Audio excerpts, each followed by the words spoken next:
बिस्मिल्लाहिर्रहमानिर्रहीम अस्सलाम वालेकुम। Welcome to Mirza birds clinic. दोस्त अहबाब क्या हाल चाल है। सबसे पहले तो चैनल को सब्सक्राइब किया करें, वीडियो को लाइक कमेंट्स किया करें और शेयर किया करें ताकि दूसरे आपके दोस्त अहबाब भी जो हैं वो इस वीडियो से फ़ायदा उठा सकें। हॉट टॉपिक, बर्ड्स ब्रीड क्यों नहीं कर रहे। आजकल क्या मसला है कि परिंदे जो हैं ब्रीड नहीं कर रहे। दोस्तों अब हर जगह पर टम्परेचर एक जैसा नहीं है। मैं ये देखता हूँ कि शुएब अब्बासी भाई के पास ब्रीड आ गई है जिनका आजकल हम सारा ये रिसर्च आपके साथ शेयर कर रहे हैं, जो अपने एक्सपेरिमेंट आपके साथ शेयर कर रहे हैं, जो अपने तजर्बात आपके साथ शेयर कर रहे हैं। मैं ये फील करता हूँ कि शुएब भाई ने अगर 40 पेयर लगाए हुए हैं तो उनके 35 ब्रीड कर गए हैं, मेरे 5 किए हुए हैं, मेरे क्यों नहीं कर रहे।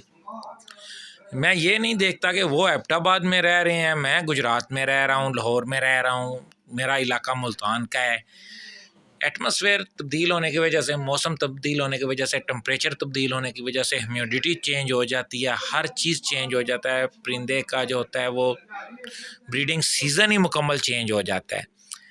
जब उसके मुताबिक परिंदे को माहौल मिलेगा, मौसम मिलेगा तो वो ख़ुद ही ब्रीड करेगा। हम ऐसे करते हैं कि एक भाई ने शुरू कर दिया, हम उनको अंधाधुंध जो होता है ना वो मल्टीविटामिन्स देने शुरू कर देते हैं, फार्मूले लगाने शुरू कर देते हैं। फ़िश ऑयल हो गया, एवियन हो गया, अंडे की जर्दी हो गई, वो हम दाने के ऊपर लगा रहे हैं और परिंदों को दे रहे हैं और धड़ाधड़ दे रहे हैं कि परिंदों ब्रीड क्यों नहीं कर रहे। हम ये नहीं देख रहे कि हमारे पास मौसम क्या है और दूसरे भाई के पास मौसम क्या है। कुछ भाई जो होते हैं वो सितंबर में ही लगा देते हैं कि एक बारिश हो गई या मौसम थोड़ा सा तब्दील हो गया है, सितंबर में लगा दो, अक्टूबर में लगा दो। कुछ ने 1 अक्टूबर को लगा दिए हुए हैं जी, बारिशों का सिलसिला शुरू हो गया है, बारिशें आ गई हैं। ये नहीं देखना कि एक दिन बारिश हुई है और दूसरे दिन टेम्परेचर क्या हो गया है।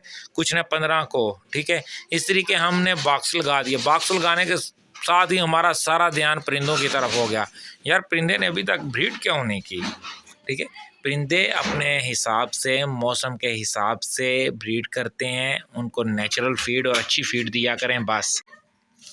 दोस्तों अब जब टेम्परेचर ठीक होगा, परिंदे के हिसाब से होगा, परिंदा खुद ही ब्रीड करेगा। आपने उसको मुसलसल पूरा साल अच्छे मल्टीविटामिन्स यूज़ करवाने हैं, अच्छी खुराक देनी है। जैसे ही उसका टेम्परेचर और उसका माहौल उसके मुताबिक होगा, वो आपको अच्छी ब्रीड देगा और बहुत अच्छा रिस्पांस मिलेगा आपको, ठीक है। तो कोशिश किया करें तमाम दोस्त अहबाब, नेचर के साथ अपने परिंदों को एडजस्ट करने की कोशिश करें। पूरा साल उनकी तैयारी करें, ठीक है, और उनको मौसम के हिसाब से ब्रीड करने दिया करें। एक्स्ट्रा जो होता है ना, एक्स्ट्रा ऑर्डिनरी किस्म के मल्टीविटामिन्स दे देने और उनको को फोर्स करना कि वो ब्रीड करें और ज़बरदस्ती हम उनसे ब्रीड लें तो वो उनके फिर डेड एंड शेल आ जाएगा, ठीक है। वो दूसरे जो होते हैं डेड एंड शेल हो गया और अंडे फर्टाइल नहीं होंगे और दूसरे फीमेल एक्सपायर हो जाएंगी, मेल का हीट पे ना होना, फीमेल का हीट के ऊपर होना। ये तमाम मसाइल तब आते हैं जब हम परिंदों को ओवरडोज कर देते हैं, ज़बरदस्ती इनसे ब्रीड लेने की कोशिश करते हैं, ठीक है। तो ये तमाम मसाइल तब आते हैं। तो कोशिश किया करें, परिंदों के साथ ज़बरदस्ती ना किया करें, इनको नेचर के साथ एडजस्ट होने की टाइम दिया करें।